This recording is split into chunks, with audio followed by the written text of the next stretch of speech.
నాటకిరీటి రాజేంద్ర ప్రసాద్ గారిని ఇప్పుడు మాట్లాడవలసిందిగా కోరుతున్నాము.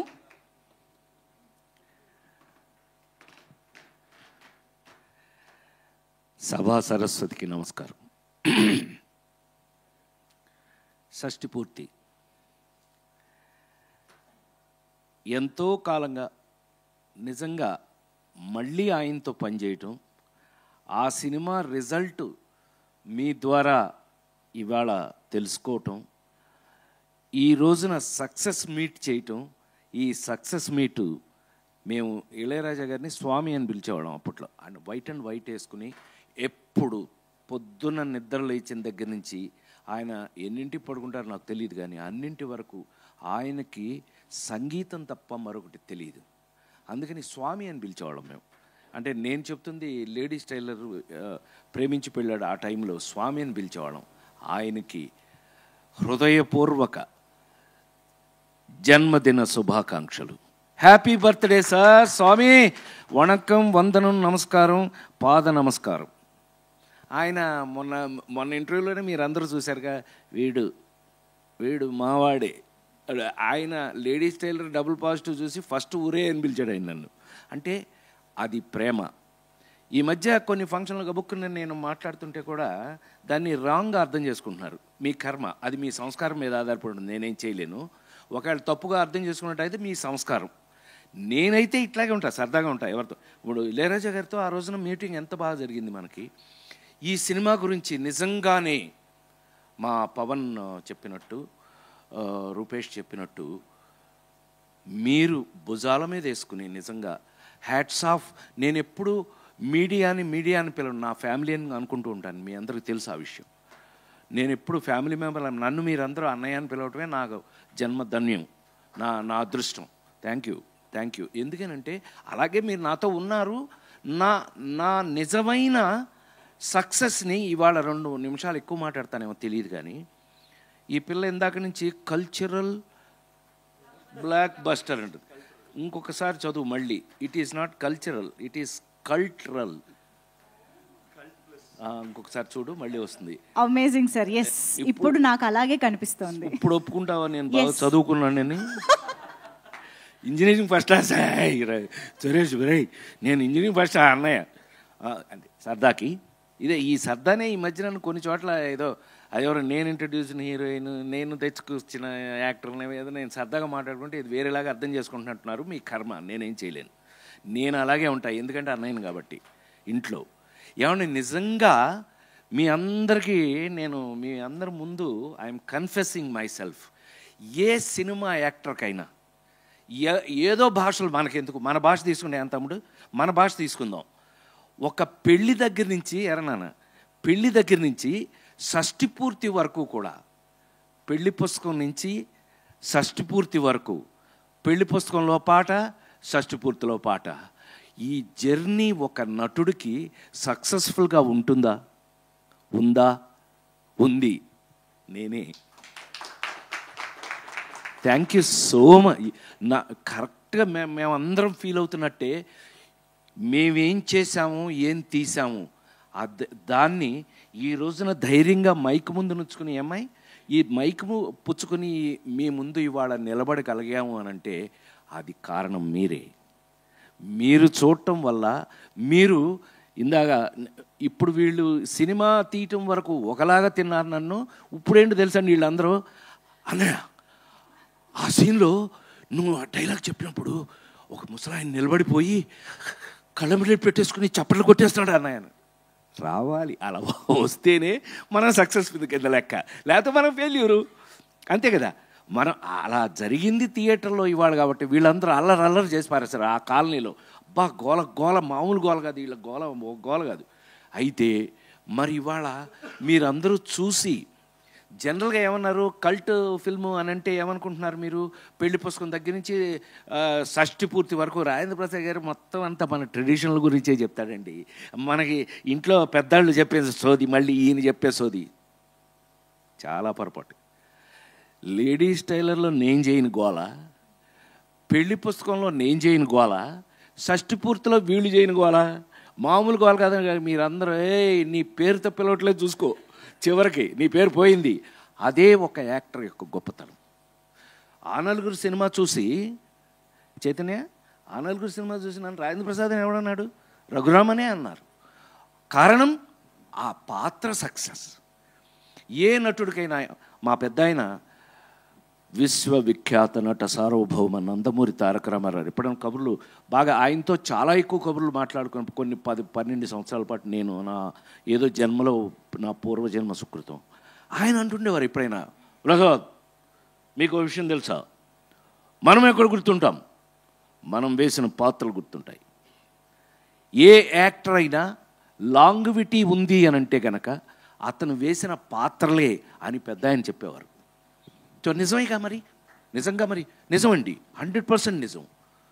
ఇవాళ నాకు పవన్ నేను మనస్ఫూర్తిగా థ్యాంక్స్ ఎందుకు చెప్పాలి అని అంటే, అతను నన్ను ఒక మెచ్యూర్డ్ యాక్టర్గా, చిన్నప్పటి నుంచి నన్ను చూస్తూ పెరిగాడు, అది వేరే విషయం. కానీ నా మీద ఈ కథ రాసుకున్నాడు. నా మీద ఒక మెచ్యూర్డ్ యాక్టర్గా పెళ్లి పుస్తకంలో పెళ్లి గురించి చెప్పిన ఒక నటుడు ఇతనికి షష్టిపూర్తి చేస్తే ఎలా ఉంటుంది? పైగా షష్టిపూర్తి కూడా నాకు చాలా ఆశ్చర్యం వేసిన విషయం. 38 ఏళ్ళు 36 ఏళ్ళు 38 అయింది లేడీస్ టైలర్ సినిమా యాక్ట్ చేసి ఆ అర్చన పట్టుకొస్తున్నారు ఏంటబ్బా. మధ్యలో చూడాలి నేను ఎప్పుడు అర్చన, పాపం నేను నాతో యాక్ట్ చేసిన హీరోయిన్లు అందరూ వాళ్ళు చూసింటారు కదా, నిన్న రోజా వరకు కానీ వాళ్ళందరూ, నిన్న ఎస్వి కృష్ణారెడ్డి ఫంక్షన్లో కూడా వాళ్ళందరూ నన్ను చూసి గోల ఆ దెబ్బకి నేను గోల చేసి వాళ్ళు గోల చేసి గోల నాతో అట్లాగే ఉంటారు. అందరూ సరదాగా ఉంటారు, నేను అలాగే ఉంటాను, వాళ్ళు అలాగే ఉంటారు, తప్పే ఉంది. కానీ ఇన్ని సంవత్సరాల తర్వాత చూసి ఇంత వాల్యుబుల్ ఒక భార్యాభర్తల మధ్యన ఒక కొడుక్కి ఎలాంటి క్విజ్ పెట్టుకుని ఆ క్విజ్లో అలా ఫస్ట్ హాఫ్ నుంచి ఇది మేము డిస్కస్ చేసిందే. ఇది కొడుకు కథ చెబుతూ అసలు కొడుక్కి ఇంత గొప్ప తల్లిదండ్రుల అవతల రావటం అనేదే కథ. ఆ కథ రాసినప్పుడు ముందు గబుక్కుని నేను ఫస్ట్ నుంచే సైకిల్ వేసుకు దిగను కదండి, నేను ఫస్ట్ నుంచే సైకిల్ వేసుకు దిగుతాను నేను నీతో పోటీయా నాకు. అందుకని నేను ఎక్కడ రావాలో అక్కడ వచ్చా. ఎలా రాయాలో అతను thanks for your subject and screen play. చాలా అతను హీఈస్ వెరీ కమిటెడ్. పాపం ఇతని మీద జాలి ఏంటంటే ఇతనికి ఇంకా పెళ్లి కూడా కాల. జోక్ తెలుసా, ఇంతవరకు పెళ్లి కాల, కానీ ఇలా రాసుకున్నాడు. కారణం అతని క్యారెక్టర్ నేను నమ్ముతున్నా. ఆ ఒక్క ముక్క నేను చెప్పాలి. ఎందుకనంటే పవన్ కుమారో ఏదో ఇతని పేరండి, వీళ్ళ నాన్న పెట్టిన పేరు, ఎక్కడ ఉండాలి వీళ్ళ నాన్న, ఆయన ఉంటారు, ఆయన ఎప్పుడు వెనకాలే ఉంటారు. అలాంటిది తన పేరులో వాళ్ళ అమ్మగారు చనిపోతే ఆ పేరులో సగం తీసేసి వాళ్ళ అమ్మగారు పేరు పెట్టుకుని పవన్ ప్రభ అయ్యాడు ఇతను. హ్యాట్స్ ఆఫ్ కదా. నిజంగా తల్లి అంటే నిజంగా నాకు అప్పుడు అనిపించింది, నిజమే. మా అమ్మ నాకు 9 ఏట చనిపోయారండి. ఆ తర్వాత మా అక్కయ్యలే అమ్మలాగా పెంచారు నన్ను. ఏదో తల్లి లేని బిడ్డని అని మమ్మల్ని ఎక్కడికి వెళ్ళినా కూడా మమ్మల్ని, అరే కూర్చోండి రా ముందు మీకు పెడతాం భోజనం అని, అనాథల్లాగా మమ్మల్ని ఎక్కడ కూర్చున్నా ముందు మాకు భోజనం పెట్టేవారు మా రిలేషన్స్ ఎవరింటికి వెళ్ళినా కూడా. సో అంటే ఇది ఎంత ఎందుకు చెప్పొచ్చాను అంటే, సెంటిమెంటల్ ఫిల్డ్, ఒక సెంటిమెంట్తో ఉన్న ఒక వ్యక్తి ఒక సబ్జెక్ట్ రాస్తే ఆ సబ్జెక్ట్లో ఉన్న వెయిట్ ఏంటి, ఆ వెయిట్తో ఇవాళ ఏమైంది, కల్ట్ ఫిల్మ్ అయింది. ఆ రోజు నుంచి నా జీవితంలో చూస్తున్న పెళ్లి పుస్తకాలు కానీ, ముచ్చిబంతి ముద్దులు కానీ, ఒక లవ్ కోసం ఒక చెయ్యి నరికేసుకుని ఆ సినిమాలో ముచ్చిబంతి ముద్దు, ఆ అదృష్టం ఏంటంటే నటుడుగా ఆ స్వామి భగవంతుడు నాకు ఇచ్చినటువంటి అదృష్టం, కళాకారుడిగా ఆ యాంగిల్స్ అన్నీ చూపించే పరిస్థితికి నా క్యారెక్టర్ రావటం, ఆ క్యారెక్టర్ నేను చెయ్యాలి. నాకు బెస్ట్ ఫ్రెండ్ సినిమా ఇండస్ట్రీలో చిరంజీవి అన్నట్టు, రాజా ఏంటి బాగా చేసావంట, నువ్వు బాగా చేయకపోతే తిడతారు, బాగా ఎవరి కోసం చేస్తావు, గోల్డ్ మెడల్ ఊరికే తీసుకున్నావా అని సరదాగా అందరం కూర్చున్నప్పుడు సరదాగా మాట్లాడుకునేవాళ్ళం. అలాగా నా బాధ్యత ఇవాళ షష్ఠి పూర్తి ద్వారా మీరందరూ థియేటర్లో నాకు ఎంత సంతోషం వేస్తుంది అని అంటే కనుక, కన్న తల్లిదండ్రులకి ఎలా మనం గౌరవించాలి అనేది నాకు ఆఖరికి జీవితంలో నాకు షష్ఠి పూర్తి చేస్తూ ఈ రూపేషును ఈ పవన్ వీళ్ళిద్దరు కలిపి తద్వారా మీ అందరికీ కన్న తల్లిదండ్రులకి గౌరవం ఇచ్చే పరిస్థితి తీసుకొచ్చినందుకు నిజంగా ఇలాంటి సినిమాలు ఇలాంటి సినిమాలు రావాలి ఎప్పటికైనా సరే. నిన్న ఏదో టాపిక్ వచ్చినప్పుడు అని అన్నాం, ఏమండి ఈ సినిమా హిట్ అవ్వడం ఎంత ఇంపార్టెంట్. మన కల్చర్ని, మన సంస్కృతి, మన సంప్రదాయాలని ప్రతిబింబిస్తూ ఎంటర్టైన్ చేస్తున్నటువంటి ఇలాంటి సినిమాలు ఇంకా ఎన్నో రావాలని మనస్ఫూర్తిగా మనం కోరుకుందాం. వీళ్ళు అదే కోరుకున్నారు. నా నా నా ఫ్యామిలీ మెంబర్స్ అందరూ వాళ్ళు అందుకని ఈ సినిమాని అంత బాగా ప్రమోట్ చేస్తున్నారు, చేస్తారు. ఎందుకనంటే వాళ్ళకి నచ్చింది కాబట్టి. ఆ కన్న తల్లిదండ్రులకి ఇప్పుడు మీరు సినిమా చూసి ఎట్లయితే ఏం జరుగుతుంది తెలుసా రూపేష్, కంగ్రాట్స్.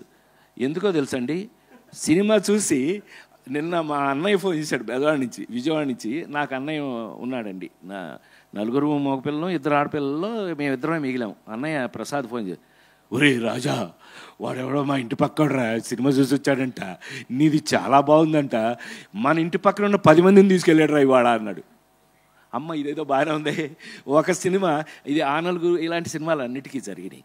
ఫస్ట్ వీక్ నుంచి 100 days వరకు కూడా పెరగడానికి మా పిల్ల చెప్పినట్టుగా అది పెరగటం, రోజు రోజుకి దినాభివృద్ధి అయితేనే మంచి సినిమాగా కౌంట్ అవుతుంది అని నేను పెద్ద అయిన రామారావు పాదాల దగ్గర నుంచి చూసిన ఈ రోజు వరకు నేను చూస్తున్నటువంటి కంటి ముందు నేను చూసి నేర్చుకున్నటువంటి విషయాల్లో రోజు రోజుకి సినిమాకున్న ఈ క్రేజు, మరి ముఖ్యంగా షష్టిపూర్తి క్రేజు రావడం నేను 100% మనస్ఫూర్తిగా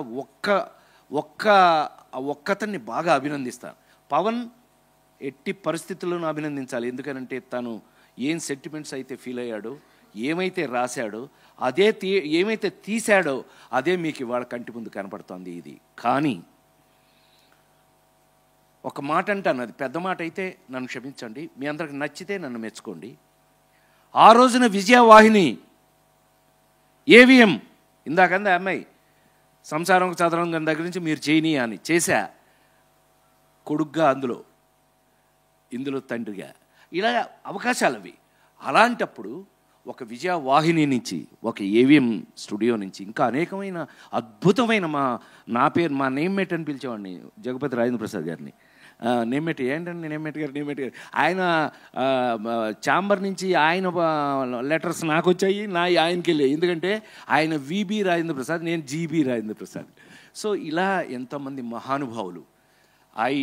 ఈవేళ మనస్ఫూర్తిగా రూపేష్ని ఒక కొడుకులా కాకుండా ఒక నిర్మాతగా తీసుకున్నట్టయితే, అతను సెలెక్ట్ చేసుకుని తీసినటువంటి ఈ సినిమా, ఇందాక చైతన్య చెప్తూ అన్నాడు, ఒక్క ముక్క కానీ ఏ రోజున మాకు ఇంత సినిమా మీకు తెలుసో లేదో, మామూలుగా చిన్న సినిమా కంటే చాలా ఎక్కువైంది నాకు తెలుసు, కానీ ఏ రోజున మాకు ఇంత చిన్న విషయం కూడా తెలియకోకుండా ఎంత మెచ్యూర్డ్ ప్రొడ్యూసర్గా ఈ సినిమాని తను యాక్ట్ చేస్తూ ప్రమోట్ చేసినందుకు నేను ఇవాళ ఒక విజయవాహిని, ఒక ఏవిఎం ఇలాంటి సంస్థలతో అంత గొప్పవాడు నువ్వు కావాలని నేను మనస్ఫూర్తిగా నిన్ను ఆ భగవంతుడిని, నాకు తెలిసిన భగవంతుడు, మీ అందరికీ తెలుసు తిరుమల కొండ మీద కాటేజీ కట్టిన ఏకైక యాక్టర్గా అది స్వామివారి ఇచ్చే భిక్ష. అది నేను కడతాను అని అంటే కట్టేది కాదు, అది ఆయన వేసే భిక్ష. స్వామి నన్ను ఫ్యామిలీలోకి పిలుచుకున్నారు, నన్ను మన ఇంట్లో ఉండరా అన్నారు, నాకు ప్లేస్ ఇచ్చారు, నేను కాటేజ్ కట్టాను. ఇవాళకి మీరు రాజేంద్ర ప్రాసాదము, గురుగారు డాక్టర్ శ్రీనారాయణ రెడ్డి గారు పెట్టారు ఆ పేరు. ప్రసాద్ నీ పేరులోనే ఉంది, కానీ నువ్వు వెంటనే కాలర్ ఎగరేకు అన్నాడు. అదేంటి గురుగారు అన్న, రాజేంద్ర ప్రాసాదము. ప్రాసాదం అంటే కోట, తెలుసుగా మీకు, పోర్ట్, కోట. రాజేంద్రుడు అంటే దేవుళ్ళందరిలో కల్లా రాజేంద్రుడిని ఎవరంటారు, కింగ్ ఆఫ్ కింగ్స్ ని రాజేంద్రుడు అంటాడు. అది నోరు మూసుకుని వెళ్ళు. థ్యాంక్ యూ గురువుగారు అన్నావు. అంటే అందరితోనూ నాకు అదృష్టం అదే కదా. పివి నరసింహరావు దగ్గర నుంచి, శ్రీనారాయణ రెడ్డి గారి దగ్గర నుంచి అందరూ నా ఫ్యాన్స్గా ఉండటం. శ్రీనారాయణ రెడ్డి గారు నన్ను ఏమని పిలిచేవారు తెలుసా, ఊరికే సరదాగా చెప్తున్నా, హే రాజన్ అని పిలిచేవారు ఆయన. అట్లా వాళ్ళందరి ప్రేమకి నోచుకోబడి, అట్లాగే ఇవాళకి కూడా నాకు అదే చెప్పానే, పెళ్లి పుస్తకం దగ్గర నుంచి షష్ఠి పూర్తి వరకు కూడా, పెళ్లి పాట దగ్గర నుంచి షష్ఠి పూర్తి పాట వరకు కూడా ఉన్నందుకు ఇవాళ మనం hats off to each and every పని చేసిన ప్రతి ఒక్కళ్ళకి. ఎస్, నేను ఇవాళ గుండె మీద చేసుకుని ఒక్క మాట చెప్పి ఫినిష్ చేస్తాను. ఆ పిల్ల చెప్పింది పాపం, నాతో వర్క్ చేసేటప్పుడు ఇలా వచ్చి ఇలా చెయ్యి అని చేసి చూపించారు. That is my responsibility. Film ఇన్స్టిట్యూట్లో నేను కొంతకాలం పాటు లెక్చరర్గా కూడా పనిచేశాను. ఆ లెక్చరర్గా నేను మూమెంట్ అండ్ మైమ్లో గోల్డ్ మెడల్ అయితే ఆ సబ్జెక్ట్ తీసుకోమని డివిఎస్ రాజు గారు నన్ను తీసుకెళ్ళినప్పుడు నేను పనిచేశాను కూడా. సో అలా కాకపోయినా నాకు తెలిసింది పక్క ఆర్టిస్టు వాళ్ళకి నాకు ఏమి తేడా ఉంటుంది? ఏమి తేడా? నాకేమైనా కొమ్ములు ఉన్నాయా? ఏం లేదు. నేను కొంచెం ఎక్కువ పనిచేశా. నాకు వచ్చినన్ని వెరైటీ క్యారెక్టర్స్, అది భగవంతుడు నాకు ఇచ్చిన పరీక్ష. నాకు భగవంతుడు నా మీద వేసిన రై చేయరా, ఇది చెయ్యి, నువ్వేంట్రా పెళ్లి చేసుకుని పెళ్లి పుస్తకంలో ఇలా గిల్లేసి శ్రీరస్తు శుభమస్తు పాడటం అనుకున్నావా? షష్ఠి పూర్తి చేసుకో. బిడ్డ ఎలా పెరిగాడు, ఆ బిడ్డ ప్రాబ్లంలో నీకున్నది ఏంటి? ఇక్కడ చచ్చినట్టు నువ్వు ఫేస్ యువర్ ప్రాబ్లమ్స్. ఏమండి, నిజ జీవితంలో మనం ఫేసింగ్ ద ప్రాబ్లమ్స్ ఎలాగో ఒక క్యారెక్టర్ చేస్తూ కూడా అమ్మాయి ఫేసింగ్ ద క్యారెక్టర్ కూడా అంత రెస్పాన్సిబిలిటీతో అంత బాధ్యతతో కలిగింది అని నమ్ముతూ నా బాధ్యతని ఈ సినిమాలో చూసి మీరందరూ బాగుందని 1కి 10 మందిని పక్కింటి వాళ్ళని తీసుకెళ్తున్నారు. కాబట్టి మీ అందరికీ మళ్ళీ ఇలాంటి అద్భుతమైన పాత్రలు చివరి శ్వాస వరకు కూడా చేయాలని నేను మనస్ఫూర్తిగా కోరుకుంటూ ఈ సక్సెస్ ఇచ్చిన మీ అందరికీ పాదాభివందనం, నమస్కారం. Thank you sir, thank you.